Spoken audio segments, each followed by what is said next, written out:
Well, it's that time again to call out Channel 1. And of course, we have to call them out because this is the hypocrisy of this so-called news station. And I'll just mention that even Pine Power LI out in Long Island is now realizing what I have to deal with here in the city. Because I know he called them out in a video a couple of days ago. And I really am glad that he did that because,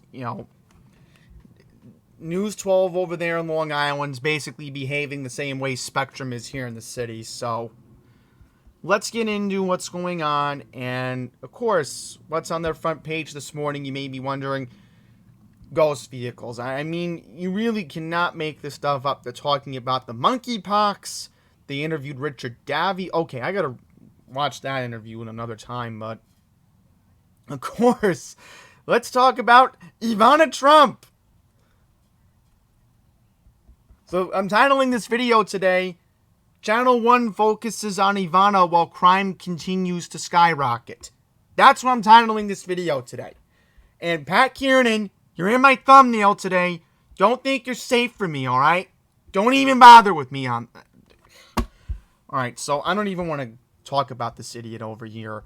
But for whatever reason, they were at Flushing Meadows Corona Park. Now, that's interesting. One of the rare examples of Channel 1 coming out to Queens. We do have to lead off with this. We have an urgent breaking news story this morning. A security guard was stabbed in the neck at Jace in Midtown. And thankfully, Channel 4 did have a good report this morning. Let's see if we can pull this video up. I think we can. Is this the report that they did this morning? Okay, no, it wasn't. But I'll have to read the article because... maybe they refreshed it. So I'll refresh it again just to see if there's a video. Maybe there is, maybe there isn't, I don't know. But if there's not a video, then I do apologize. So we'll just have to read the article. So here we go. A security guard was stabbed in the neck inside a Chase Bank on Manhattan's Upper East Side. It is not expected to survive, according to the NYPD 19 precinct. Few details were immediately available on the circumstances surrounding the 9 a.m.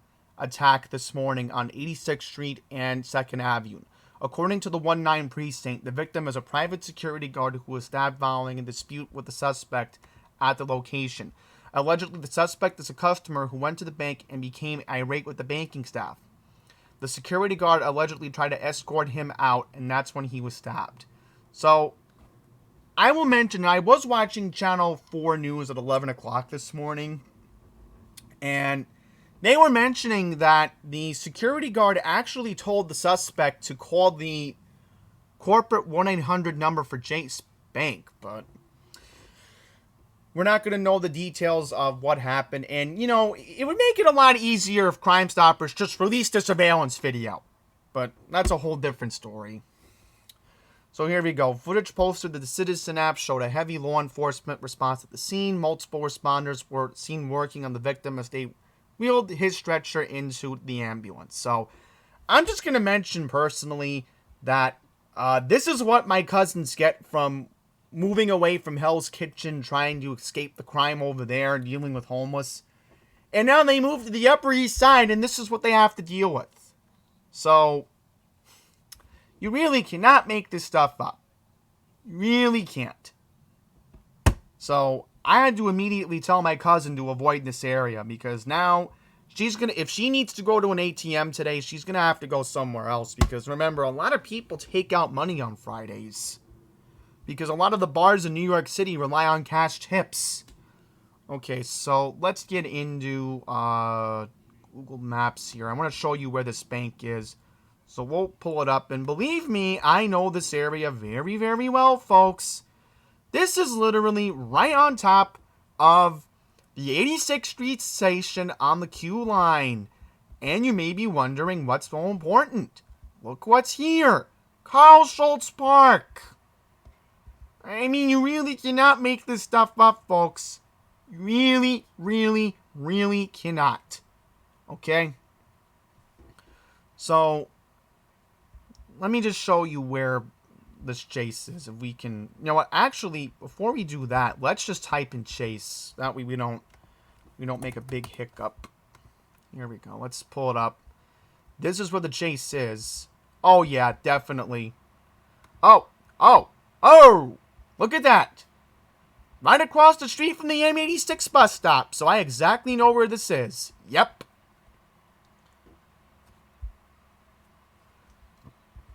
Yep. So I exactly know where this area is. Here's the subway. Yep. Here's the 2nd Avenue subway right here.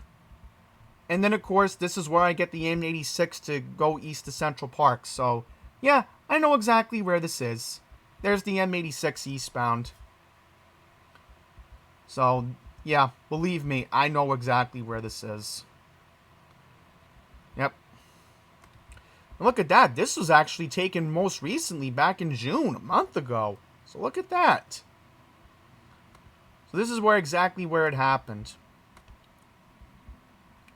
So that happened. And of course, there's a lot of other news that we're going to get to. In fact, there's another story that happened in Fresh Meadows, believe it or not. What happened in Fresh Meadows, you may be wondering? Well, a paraprofessional was accused of assaulting a student. So let's read this. So again, you're not going to hear about this on Channel 1. And of course, this happened at a District 75 school. Of course I know where this is. Paraprofessional working at a Fresh Meadows school was arrested yesterday. Oh, my bad, Wednesday. Yes, the 13th. So today is the 15th. It's Friday. Police from the 109th Precinct. Okay, hang on. Time out. Why did the 109 respond to this? This is 107 Precinct's territory. But anyhow, let's continue reading. Police from the 109 Precinct responded to a 911 call at PSQ 177 on 188th Street near 58th Avenue and around 1:30 p.m. and arrested 58-year-old Hector Hernandez, who was employed as a paraprofessional by New York City's Department of Education. PSQ 177 is known as the Robin Sue Ward School, a self-contained special ed school that is part of the District 75 special ed curriculum. So, yep. As I said, I know exactly where this is. 17-year-old female student with special needs was attempting to leave a classroom when Hernandez allegedly tried to stop her and said she probably scratched him in the face. Hernandez responded by punching the girl in the face multiple times, according to a spokesperson from the NYPD's 109 Precinct. Okay, here we go. The student was treated at the scene for an eye injury and a swollen lip, and Hernandez was taken into custody and charged with assault, harassment, and endangering the welfare of an incompetent person. The safety and well-being of our students remains our top priority. This alleged behavior is reprehensible and will not be tolerated, Department of Education spokeswoman Jenna Lyle said. This employee was suspended and removed from the school pending the outcome of the arrest. We are providing support to the students' community following the incident. So, again, this is what Channel 1 doesn't talk about. This is what we constantly have to deal with. So, keep that in mind. You know, this is what goes on.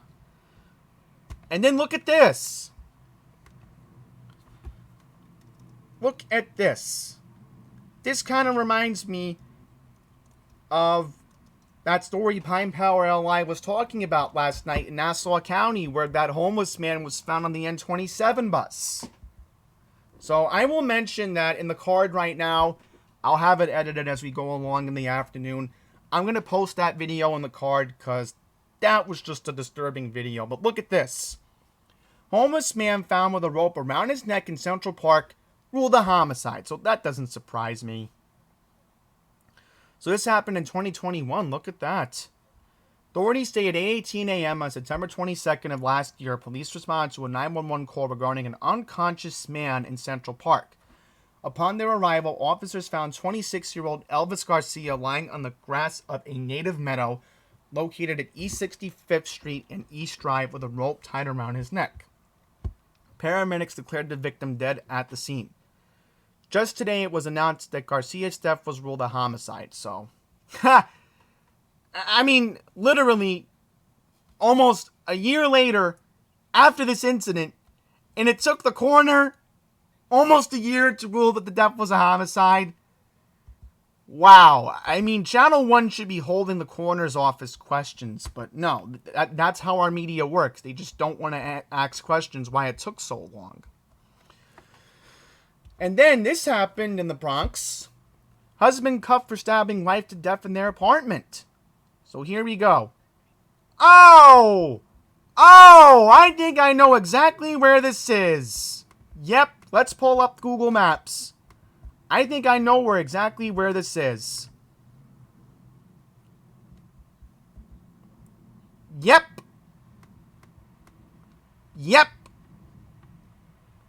Kingsbridge. Right by Riverdale. Right by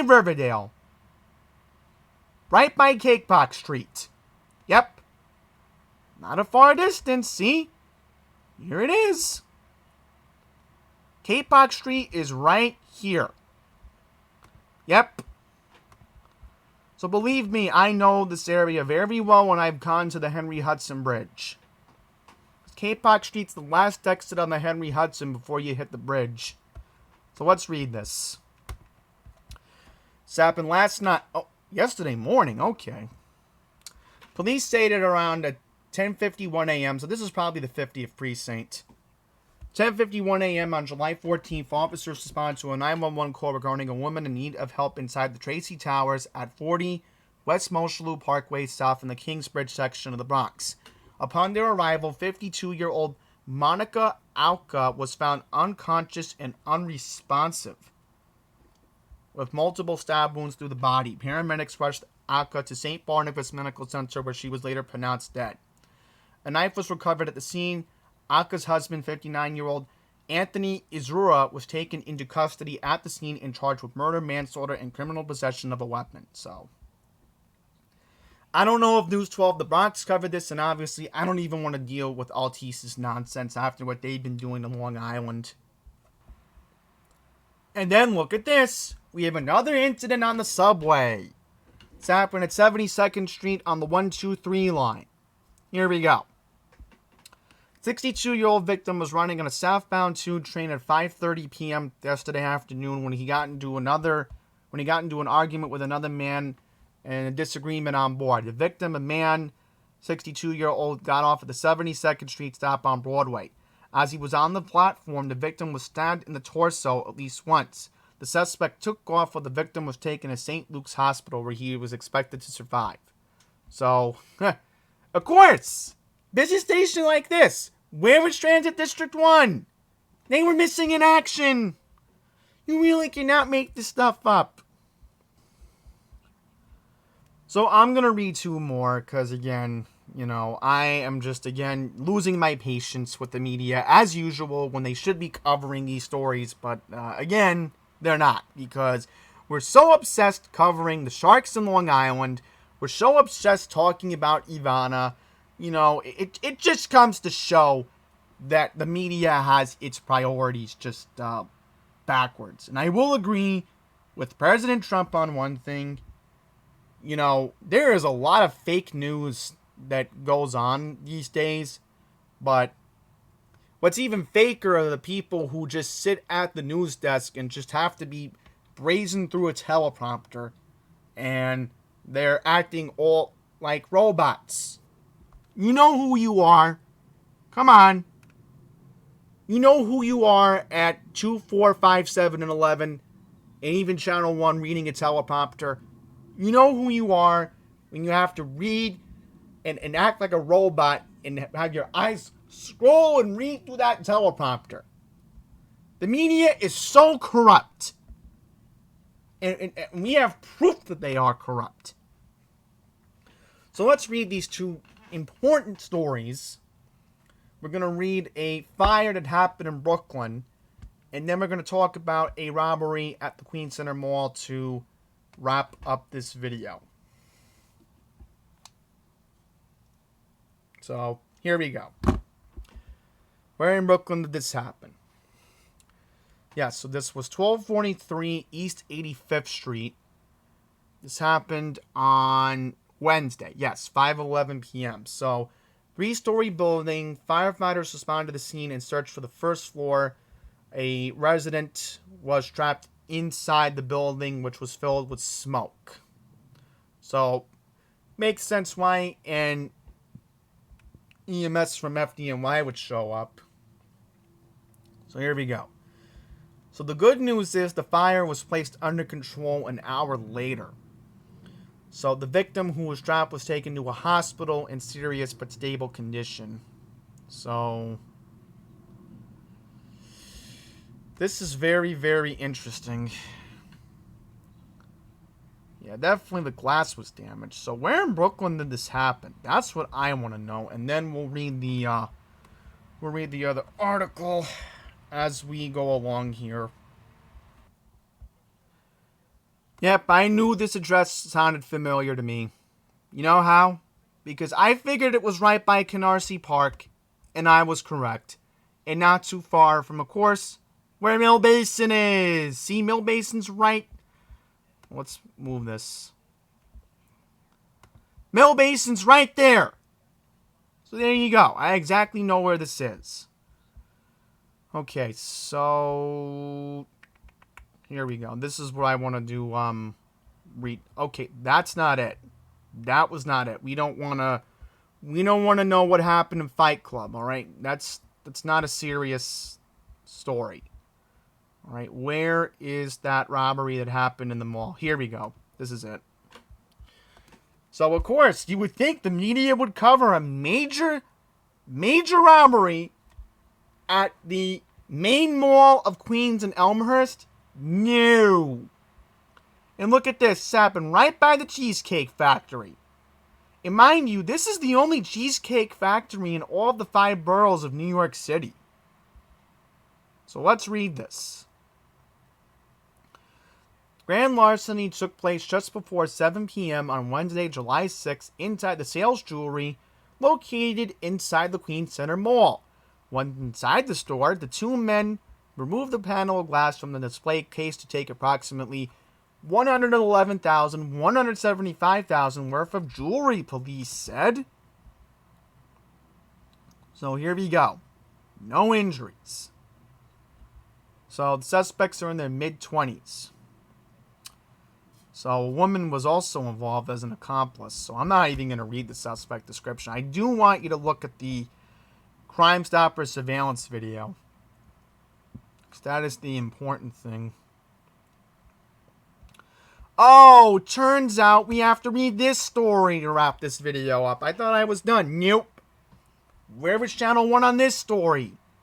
Drunk driver sets off a chain reaction collision on the Grand Central Parkway in Forest Hills. Let's see where this happened. 30-year-old motorist who was suspected of driving under the influence was arrested after he allegedly set off a multi-vehicle collision to close down the eastbound lanes of the Grand Central Parkway this morning. A police spokesperson told the Queens Courier that the driver of a red Chevy Camaro was cruising towards the Kew Gardens interchange along the straightway of the westbound edge of Flushing Meadows Corona Park just after 6 a.m. this morning as the Camaro approached 67th Road near the Jewel Avenue exit. It suddenly veered into the center lane where it struck a black Lexus sedan, setting off a series of collisions. So this drunk driver basically set off a NASCAR-style collision. You really cannot make this stuff up. 2 cars heading eastbound smashed into the Camaro, and the Lexus and debris flew into the westbound travel lane, causing 2 other vehicles to collide, according to the spokesperson. In all, 6 vehicles were involved in the collision, and all lanes of the Grand Central Parkway from the LIE to Jewel Avenue were closed as EMS responded to the scene of the pileup. There were no notable injuries in the series of collisions, but 3 people were taken to local hospitals after they complained of pain. The 30-year-old Camaro driver was taken into custody on suspicion of driving under the influence. All lanes in the Grand Central Parkway were reopened by mid-morning after the vehicle and debris were removed. So, yeah, I mean, you really cannot make this stuff up. This is what goes on, and of course, you're only going to see, this stuff on the Queens Courier website, because this TV station right here doesn't want to bother talking about it. So, I want to mention one last thing. Freedom News TV just posted a video regarding what happened on the Upper East Side this morning. So, I will have that card as well. So, I'm very worried we're going to have another violent weekend in New York City. I mean, look what happened last weekend. We had a man threatening to kill police officers and the commissioner and the governor last week. We had a teenager stabbed last weekend. I mean, what's going to be in store for the remainder of this weekend? Then I may have to talk about this weekend because Channel 1 doesn't want to do their job. So, I'm done talking for today. And that's going to wrap this up.